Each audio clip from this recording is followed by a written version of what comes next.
ஆன்மீக நண்பர்கள் அனைவருக்கும் அன்பு கலந்த வணக்கங்கள். இன்றைக்கு நாங்கள் ஆன்மீகம் சம்மந்தமான பதிவில் பாவங்கள் தீரவும் புண்ணியம் பெருகவும் சித்ரா பௌர்ணமி நாளில் சித்திரகுப்தனை வணங்குவது ஏன் அப்படின்னு சொல்லி தான் நாம் இன்றைக்கு பார்க்க போகிறோம். இந்து புராணங்களின்படி மனிதர்களின் செயல்களை கண்காணித்து அவர்களின் பாவ புண்ணியங்களை ஒரு கணக்கு புத்தகத்தில் துல்லியமாக பதிவு செய்பவர் தான் சித்திரகுப்தர். சித்திரம் என்றால் படம் அல்லது மறைந்திருப்பது, குப்தா என்றால் ரகசியம் என்று பொருளாம்.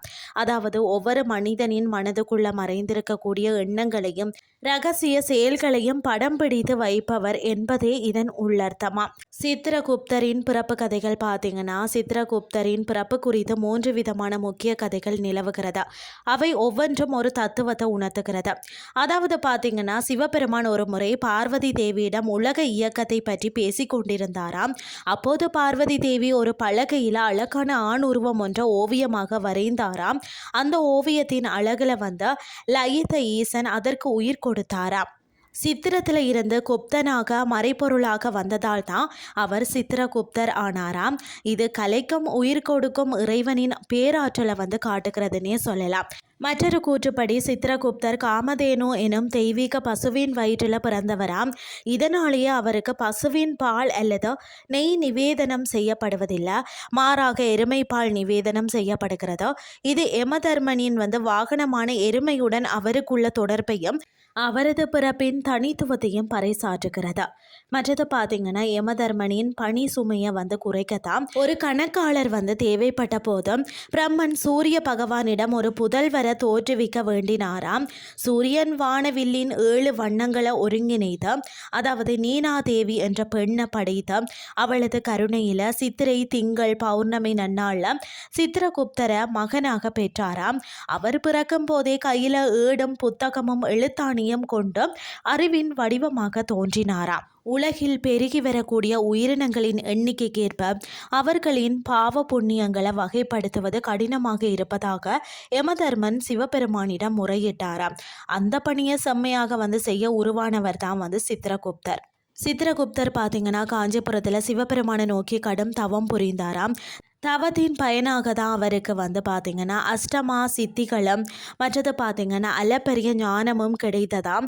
ஒரு கட்டத்தில் தனது ஆற்றலை சோதிக்க எண்ணி பிரம்மரை போலவே புதிய உலக படைக்க முற்பட்டாராம். இதை கண்டு அஞ்சிய தேவர்கள் சூரியனும் முறையிட சூரிய பகவான் அவரிடம், மகனே, படைப்பது பிரம்மனின் தொழில், அதை காப்பது விஷ்ணுவின் தொழில், அழிப்பது சிவனின் தொழில். ஆனால் அந்த உயிர்களின் செயல்களை அதாவது தரம் பிரித்து நீதியையும் தர்மத்தையும் நிலைநாட்டுவது உன்னதமானது. எனவே நீ யமதர்மனுக்கு உதவியாக இருந்த கர்ம வினைகளை கணக்கிடு என்று அறிவுறுத்தினாராம். அதற்கு பிறகுதான் சித்திரகுப்தர் தனது பணியை ஏற்றுக்கொண்டாராம். சித்திரகுப்தருக்கு தனி கோயில்கள் இருப்பது மிகவும் அரிது தான்.